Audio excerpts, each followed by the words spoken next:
Hari Om Namaste. Let us chant Srimad Bhagavad Gita, 3rd chapter, Karma Yoga, Shlokas 5 and 6. Nahi kaschit kshanamapi jatu tishthatya karma krit. Karyate hyavashah karma sarvav prakriti jairgunaihi.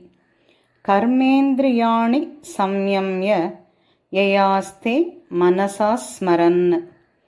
ఇంద్రియార్థాన్ విమూఢాత్మా మిథ్యాచారః సవుచ్యతే. నహి కశ్చిత్ క్షణమపి జాతు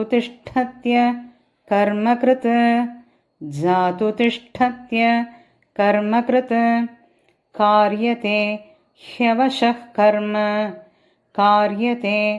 హ్యవశః కర్మ सर्वः प्रकृतिजैर्गुणैः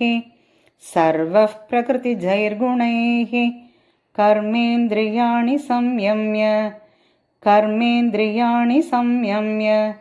ययास्ते मनसा स्मरन्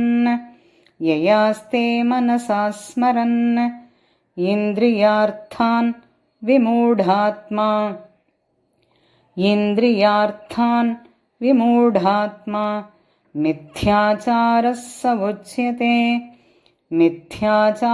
सवुच्यते.